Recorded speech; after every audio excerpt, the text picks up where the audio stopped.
Ano? Sinabi mo ba sa daddy mo kung nasan kami ngayon? Ba't ka naman gagawin yun? Eh bakit niya kami natuntun? Yan tuloy, kailangan namin umalis ngayon. Look, I hardly talk to my dad. I hate him. Ba't ka naman siya tutulungan mahanap kayo? Okay, fine. Pero may iba ka bang pinagsabihan? Wala.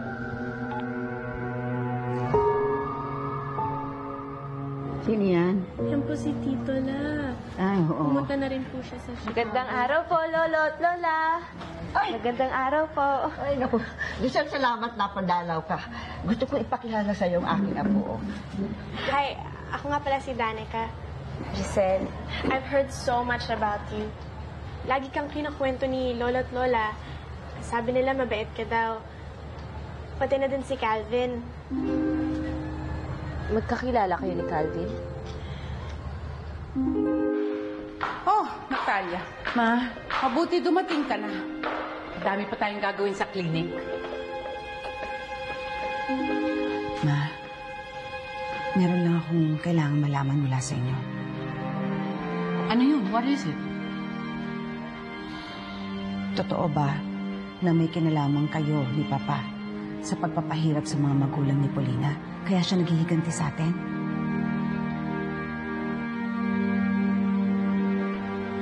Hello there!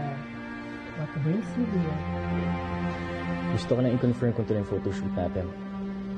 Siyempre tuloy. Tuloy na tuloy. Bakit ba nag-fly ka pa dito? Pwede ka naman tumawag sa cellphone, sa landline, sa Skype. Siguro gusto mo lang masilayan yung alindog ko. Yeah, right. Nasa si Giselle? Naku, Giselle. May kakompetensya ka na kay Calvin. Naku, Lolo Rambo talaga.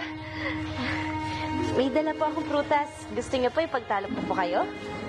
Ayoko, hindi na. Busog ako eh. Lo, ano po yung binabasa niyo? Gusto niyo po, basahan ko kayo? Magaling na po ako magbasa ngayon. Wala ito. Mabuti pa siguro, kalupan mo na lang ako yan, kung ano man yan. Natalia, what are you saying? Do you hear yourself?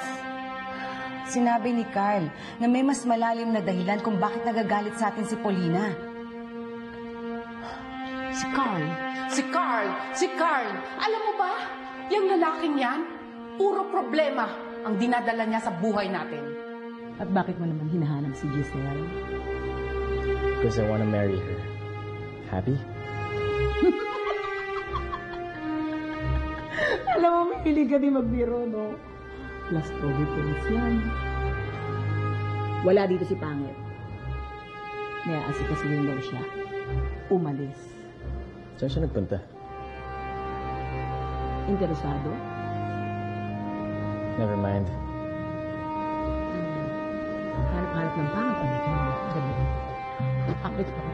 Pero may katotohanan ba ang sinasabi ni Carl na pinahirapan niyo ang pamilya ni Paulina? Baliw yung Paulinang yan. Kung ano-ano ang bumubuo sa kanyang isip. Ano pang iniisip niya, Mama? Ang mga magulang ni Paulina ay mga empleyado ng ating pamilya.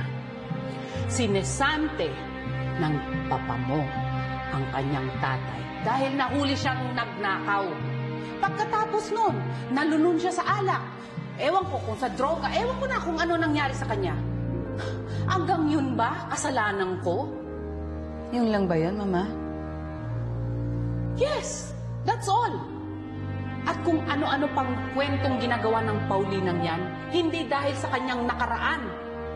Dahil iniwanan siya ng asawa niya para sumama sa iyo. Yun lang yun. Now, can we just move on?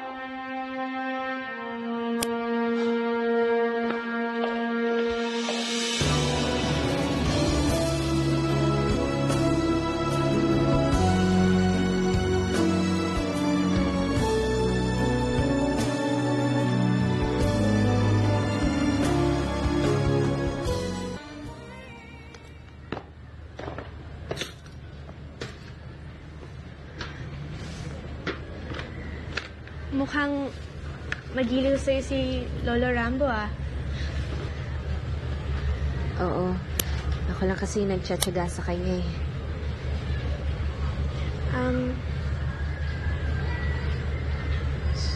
Sorry curious lang ako. Matagal na ba yung peklat sa mukha mo?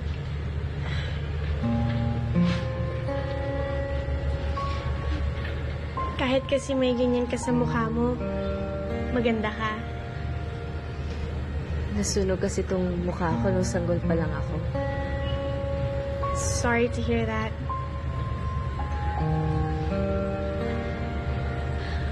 Buti hindi mo naisipang ipaayos yung mukha mo.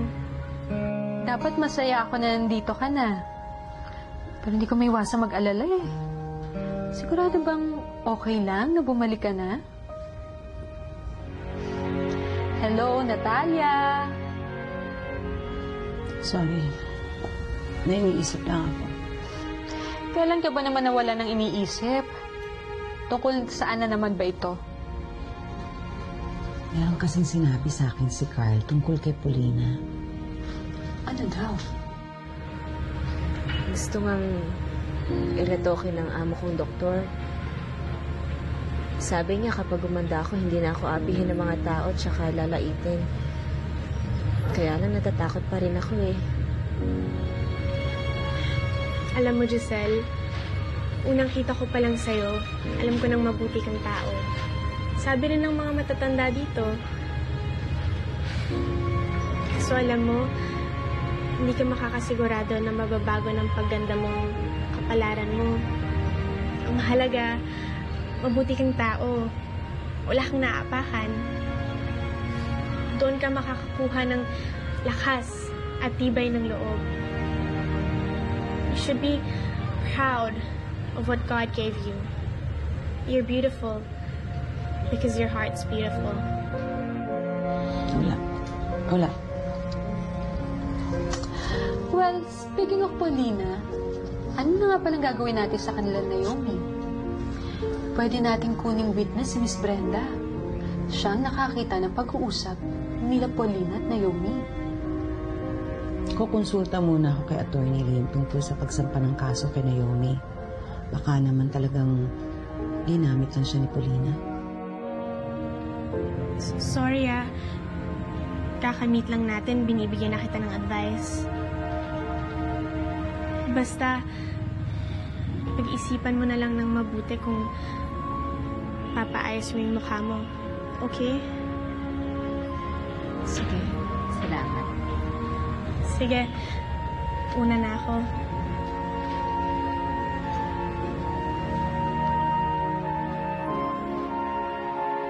Sa bagay, mukha namang matino si Naomi.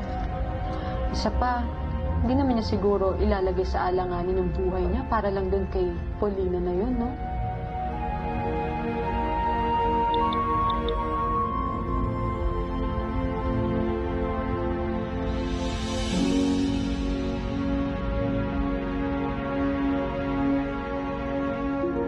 May pinsan ako na kaibigan ni Naomi.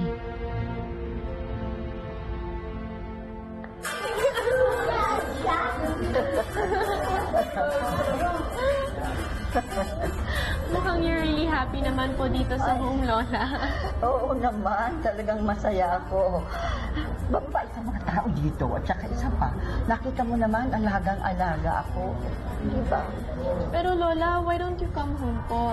Total, nandito na rin po kami sa Manila. Giselle. May kailangan po ba kayo? Wala naman. Pero I heard na inofferan ka daw ni Paulina na i-operan daw yung mukha mo. Pero hindi ayaw pumayag eh. Bakit naman? Alam mo ako, mabuti na yung nandito ako. Ang mga tao dito, kaibigan ko. Mababait lahat sila sa akin. Tsaka isa pa, ayokong maging pabigat sa inyo eh. Kasi po, Lola, lagi ko po kayong namimiss. Love you. Love you rin po, Lola. Calvin! Wala. Ano po? Alam mo, Giselle, That's a once-in-a-lifetime opportunity. Dapat tanggapin mo. Masama tumanggi sa grasya. Actually, you're a nice person. And I bet, kung nagpaganda ka, papansinin ka ng mga tao. At makikita nila kung gaano ka kabait.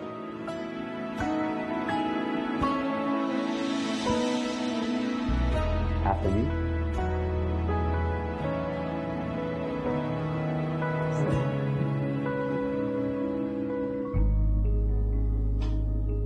Ba't may dala kang box? Anong laman yan? Mga supplies to sa clinic. Dinalo mo pala uli yung lola mo. Oo. By the way, I met Giselle na pala kanina. Ang bait niya, tsaka siya lang yung kasundo ni Lolo Rambo dito.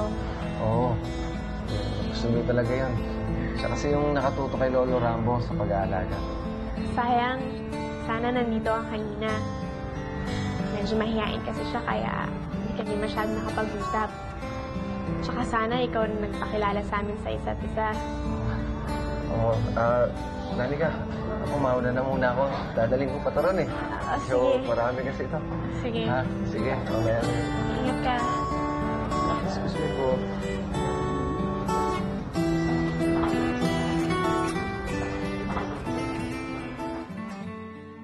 Oo, hindi nga.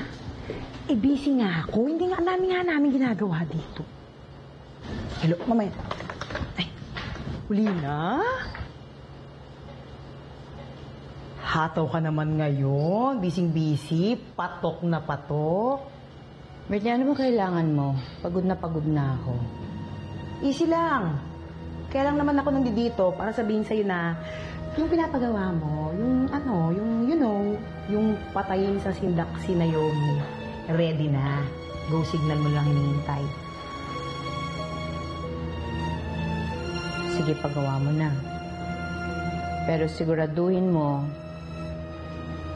malinis at pulido. Sure na? Be sure. Doktora Natalia, nandito po si Mr. Nico Rodriguez.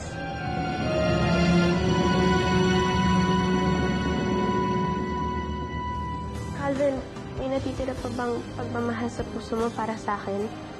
Ayokong darating ang araw, makagawa ka ng mga maling desisyon na pagsisisiyan. Buong buhay mo, nakaranas ka ng paghihirap dahil sa mukha mong yan. Oras na para lumaban ka, Giselle. Mula yata nagsatog ang Diyos ng mga suliranin sa buhay, ay sinalo mong lahat. Kung buhay pa siguro ang papa mo, pati siya, nakikidagdag pa sa gulo. Ayaw mo ba silang makita? I'm sure napatawad ka na nila. Hindi lahat ng nagsisisi ay napapatawad. Ito lang ang nakikita ng iba sa akin. Kapag ba nawala ito, magbabago na rin ang buhay ko.